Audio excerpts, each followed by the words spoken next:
তারিখে মুখ্যমন্ত্রী হিসেবে শুভেন্দু অধিকারী এবং তার সঙ্গে আরো 5 জন তারা শপথ নিয়েছিলেন প্রধানমন্ত্রী কেন্দ্রীয় স্বরাষ্ট্রমন্ত্রীর উপস্থিতিতে ব্রিগেড প্যারেড গ্রাউন্ডে। আর তারপরে চলতি মাসের 1 তারিখে আরো 35 জন তারা কিন্তু শপথ নিয়েছিলেন শুভেন্দু অধিকারীর এই মন্ত্রিসভায়, যার মধ্যে 13 জন ছিলেন পূর্ণমন্ত্রী, 19 জন ছিলেন প্রতিমন্ত্রী এবং 3 জন স্বাধীন দায়িত্বপ্রাপ্ত প্রতিমন্ত্রী। আর তারা কে কোন দপ্তর পাবেন ইতিমধ্যেই সেই সম্ভাব্য তালিকা কিন্তু সামনে আসছে, যার মধ্যে অর্থমন্ত্রী কে হবেন, শিল্পের দায়িত্বই বা কে পাবেন, স্বাস্থ্য দপ্তরের দায়িত্বই বা কে পাবেন, তা নিয়ে একটা সম্ভাব্য তালিকা ইতিমধ্যেই সামনে আসছে। কথা বলবো আমাদের প্রতিনিধি শিবাশিস মৌলিক রয়েছেন আমাদের সঙ্গে। শিবাশিস, কি জানা যাচ্ছে, কে কোন দপ্তর পেতে চলেছেন?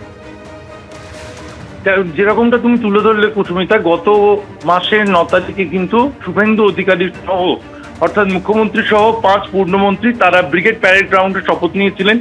সরকারের 1 মাস পূর্তি হিসেবে এ মাসের 9 তারিখে কিন্তু মোটামুটি এক চূড়ান্ত করে ফেলা হয়েছে মন্ত্রী তালিকা। গতকাল দীর্ঘক্ষণ রাজ্য সচিবালয়ে ছিলেন মুখ্যমন্ত্রী শুভেন্দু অধিকারী এবং তারপর বেশ কয়েকজন মন্ত্রীদের সঙ্গে যোগাযোগ পর্যন্ত করা হয়, এরকমটাই নবান্ন সূত্রে খবর। সম্ভাব্য যে তালিকা সামনে উঠে আসছে সেই সম্ভাব্য তালিকা অনুযায়ী অর্থমন্ত্রী হিসেবে নাম উঠে আসছে রাসবিহারীর বিজেপি বিধায়ক স্বপন দাশগুপ্তের নাম।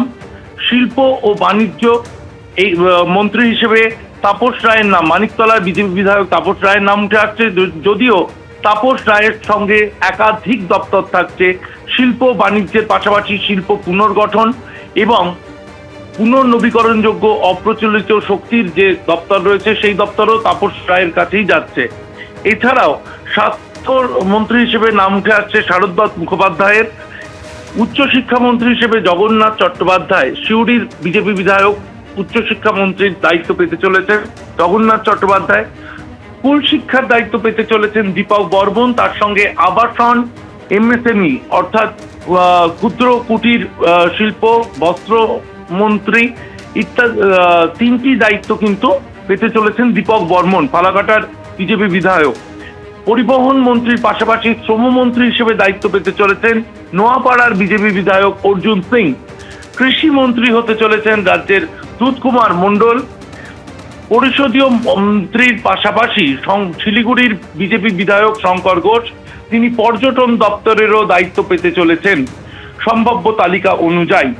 বন মন্ত্রীর পাশাপাশি আলিপুরদুয়ারের কুমারগ্রামের বিজেপি বিধায়ক মনোজ ওরাও, তিনি বন দপ্তর যেমন পাচ্ছেন পাশাপাশি পরিবেশ দপ্তরও পেতে চলেছেন মনোজ ওরাও। এবং স্বাধীন দায়িত্বপ্রাপ্ত প্রতিমন্ত্রীদের মধ্যে ইন্দ্রনীল খাঁ, তাকে যুব কল্যাণ ও ক্রীড়ার দায়িত্ব দেওয়া হচ্ছে। এই প্রতিমন্ত্রীদের তালিকায় বিরাজ বিশ্বাস অর্থাৎ কনিষ্ঠতম মন্ত্রী যিনি রাজ্যের হতে চলেছেন, তাকে আইন দপ্তরে প্রতিমন্ত্রী করা হচ্ছে। এছাড়াও উত্তরবঙ্গ উন্নয়ন দপ্তরে তাকে প্রতিমন্ত্রীর দায়িত্ব দেওয়া হচ্ছে। এখনো পর্যন্ত যা সিদ্ধান্ত তাতে স্বরাষ্ট্র, আইন, বিদ্যুৎ, ভূমি সংস্কারের মতো বেশ কিছু গুরুত্বপূর্ণ দপ্তর আপাতত মুখ্যমন্ত্রী শুভেন্দু অধিকারী নিজের হাতেই রাখছেন। কুসুমিতা, ধন্যবাদ শিবাশিস।